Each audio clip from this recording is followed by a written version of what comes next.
Do you think that's Lady Yai? Oh, no wonder Junior is so excited. She has a really striking presence. Also, is it just Paimon? Or did she look right at us just now? It was probably nothing. It's not like she's ever seen us before. Keep away. Keep away from me. I gave up the art of the sword. Please, let me go, I beg you. As you can see, Lady Yai, Domon has persisted in this state for some time now. He appears to see those who have lost to him in duels past, gathered all around him to persecute him. Lady Yai, it must be a possession, right? This is nothing like him at all. In the past, no matter what came his way, he would always face it with a confident smile. I'm sorry. It is clear to me that your sensei is not possessed by any evil spirit. But then does that mean he... Yes. This is a change in the person himself. Unable to cope with the tremendous pressure he was under, he suffered a spiritual collapse. With his wits impaired, he finally descended into madness. As one who is thrown into the sea, though he fights back desperately against his predicament, it does nothing to prevent his descent into the depths. As for what has triggered this change, I believe it must be the loss of his vision.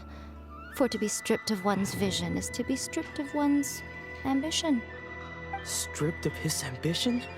But Lady Yai, even without his ambition, why should he suffer such a dramatic change? How does that explain his descent into madness? Your school practices Meikyo Shisui art, does it not? Stillness of mind, freedom from all agitation. What a fine notion that would be if any in this world could ever hope to achieve it. There was once one who claimed to be indifferent to rank and reward, and who fled enraged when defeated by his junior. And then there was an aged swordmaster who was aggrieved enough that he crossed blades with a disciple he himself had taught. Then, what of the one who crossed blades with his own sensei and beloved fellow disciple, and defeated them both? Can one truly remain unagitated, of still mind in moments such as these? Lady Yai, I'm not sure I understand. The path of the Swordmaster is filled with twists and turns. It is no small undertaking to pursue the position of greatest Swordmaster in the world. It requires one to take their sword firmly in both hands and cut down the hopes and dreams of others, even those of one's closest companions. Only a deep commitment to his ambition to become the best made it possible for him to rise above the pain of these encounters, to focus on the way ahead. When that ambition disappeared, he began to doubt himself. As he battled his growing anxiety, he slowly descended into the state you see him in now. Much like a certain fatally flawed friend of mine. Poor sensei. To think he's been suffering so greatly. I'm sorry. It's all my fault. Father, Sensei, Anzai. That's enough. Huh? Isn't that Anzai? Where did he come from? Did he follow us the whole way here? Anzai, why are there two of you? Is that you or a ghost? You're here for revenge, aren't you? I knew it would come.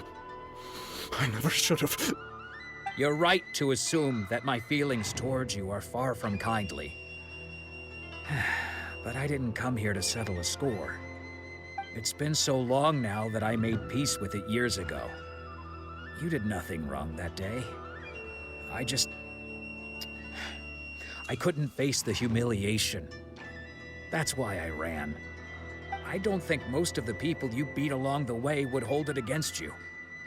On the contrary, when you cut our ambitions short, we entrusted them to you, in the hopes that they might carry you further. Now I know that we can't place our hopes in you any longer, since you've been stripped of your ambitions too. But that is no reason to strip them of theirs. Follow the way of the sword all the way to the highest peak. You taught them that, didn't you? But what if one day, the same thing happens to them? I put everything I had into trying to become the best. But what if it was all a huge mistake right from the start? If there's a chance they'll end up like me one day, I'd rather they stay where they are now than go any further down this path. Have you asked them what they think? Sensei, after you rescued me from the hands of the pirates, I told myself I would follow in your footsteps for the rest of my days. I can't know whether I will suffer in my future as you do now. All I know is that here and now, in the present, I wish to continue.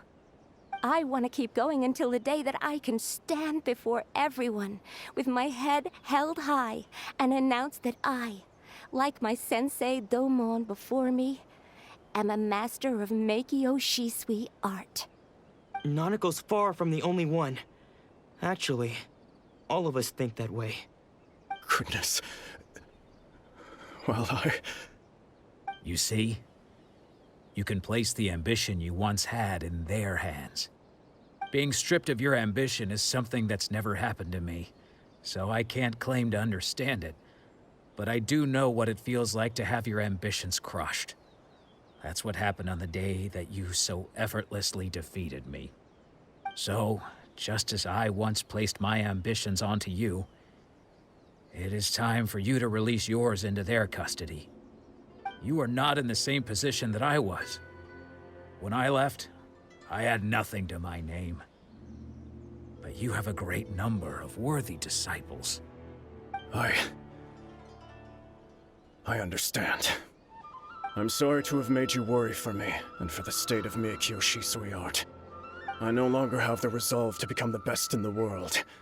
The emptiness and suffering inside of me will not abate, so I cannot hope to still my mind and be free of agitation.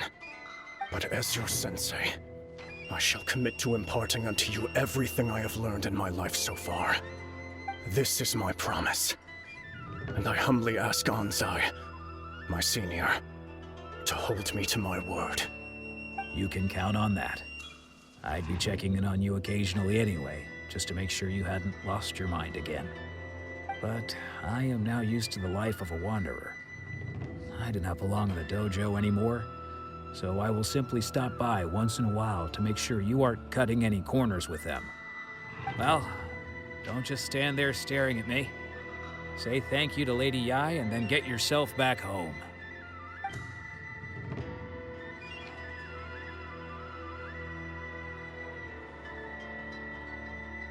So even though his ambition was taken away, his disciples can take it over on his behalf. Guess that sort of solves this one, huh? Traveler, a moment, please.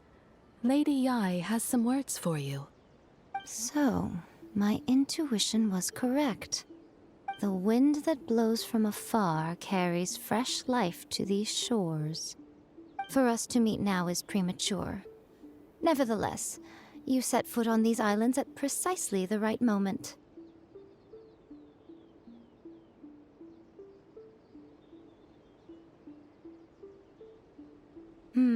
I have high hopes for you, child. Don't disappoint me. Ooh, Lady Yai seems to have taken a real interest in you. She seems super mysterious. Paimon's so curious what she really meant by all that. We can come back to it another time. For now, we should go report back to Miss Kamisato.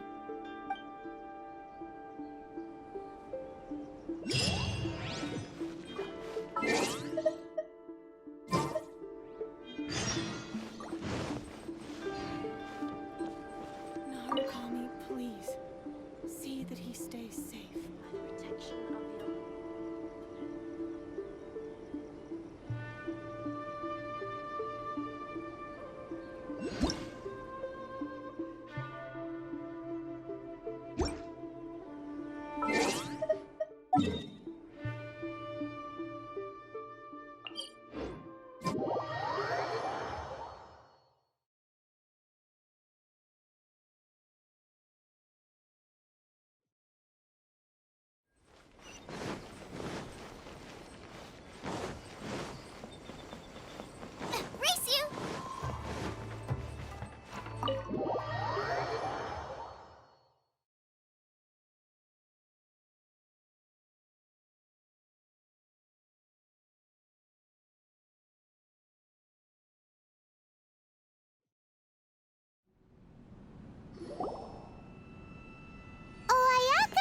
Guess who fulfilled all your wishes?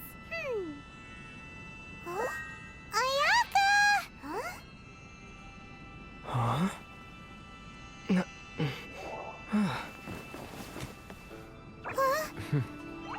Huh?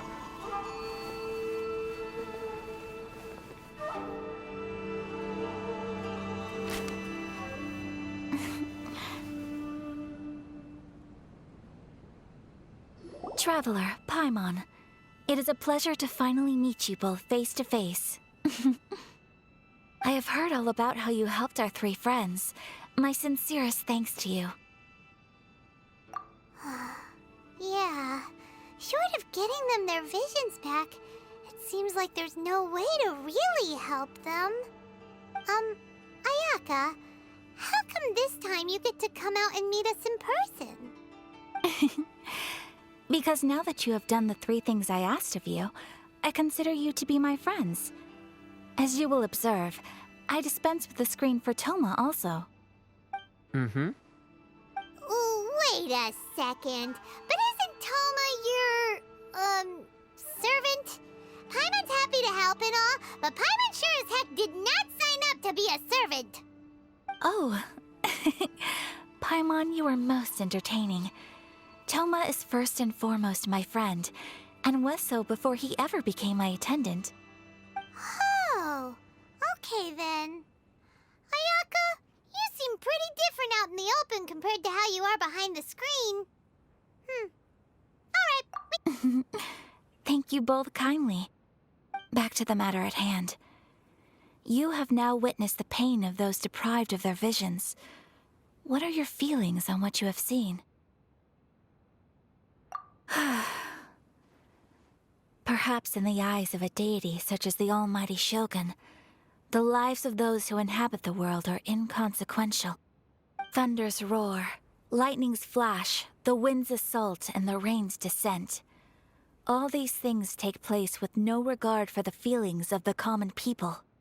But I believe that surely you understand what they must endure. It seems that perhaps now you can appreciate my feelings on all of this. In which case, perhaps you would be willing to reconsider your stance? You will? Really? Naturally. All right, bravo, my lady. You were right all along. See? I told you he wouldn't reject them. I'd placed my trust in the right person after all. Now then, given that the remainder of our discussion pertains to matters of a more confidential nature, perhaps we could move to the Komori Tea House? We ought not to involve other members of the Yashiro Commission.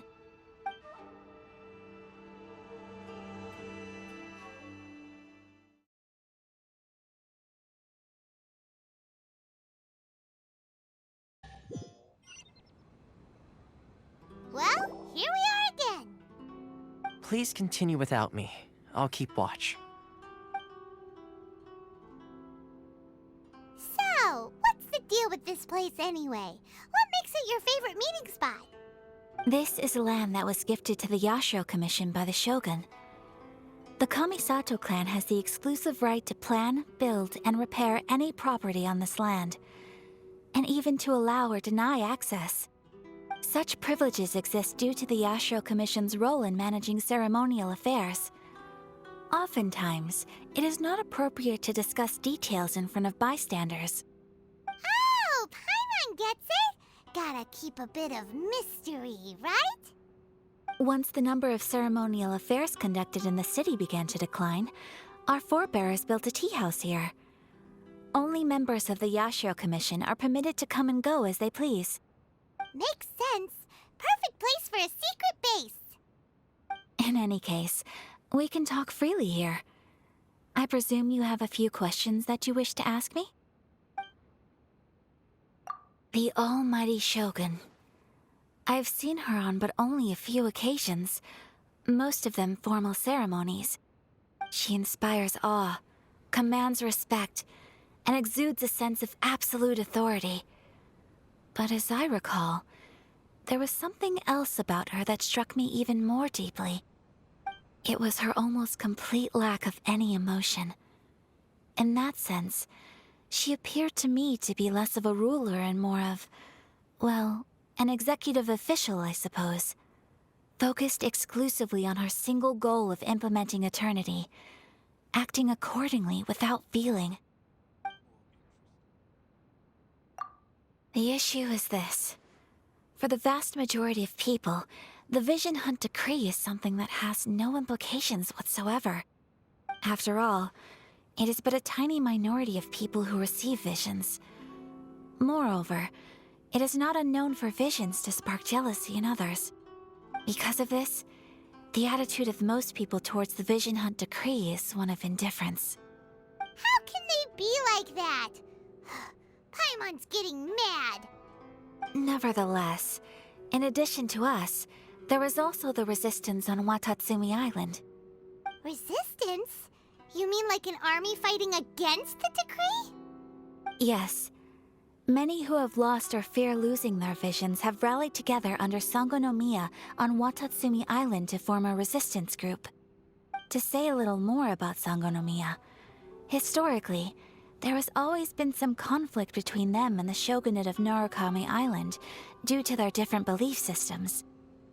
But I do wonder whether there may be some other agenda behind their resistance movement, beyond merely fighting the Vision Hunt Decree. Of course, we have tried on numerous occasions. Unfortunately, each time a proposal to repeal the decree arrives at Tenshukaku, it is promptly vetoed by both the Tenryou Commission and the Kanjo Commission, and subsequently scrapped. They invariably adopt a stance of unconditional support for the Shogun's decisions. They have no interest in discussing anything. It almost makes one wonder whether they had a hand in the Shogun's sudden decision to issue the Vision Hunt Decree. Ooh, Paimon has a question though. Oh? What would you like to know, Paimon? Have you got a plan yet to fight the Vision Hunt Decree? To be honest, we do not. What? Please, do not forget that challenging the Vision Hunt Decree is tantamount to challenging a deity. Coming to terms with that is already a difficult step to take. So what are we gonna do? Well, for the moment, all we can do is try and reduce the harm that is being caused by this decree. For example, by providing vision bearers with safe refuge, or manufacturing counterfeit visions for them as a contingency measure. You're telling Paimon that there are people out there who can make fake visions? Don't underestimate the talents of the craftspeople in Hanamizaka. To the naked eye, their counterfeits are indistinguishable from the genuine article. The problem we are facing right now is that Master Masakatsu, who was providing us with counterfeit visions, has recently been arrested by the Tenryou Commission. Darn! So they found out about it? Ugh. Yes. We knew it was not a long-term solution, and that it was only a matter of time before it would be exposed. But we cannot simply abandon Master Masakatsu.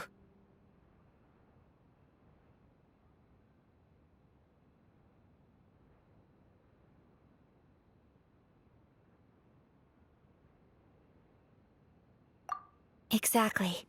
I feel the same way. But given mine and Toma's identities as part of the Yashiro Commission, breaking him out of prison would risk dragging down the reputation of the entire Kamisato clan should we be caught. That would only serve to cast suspicion on any future activity we might seek to attempt. By no means do we intend to place the burden of such a task on your shoulders alone. When you are ready, go to Hanamizaka and look for a fireworks shop run by the Naganohara family. There, you will find someone who can help you.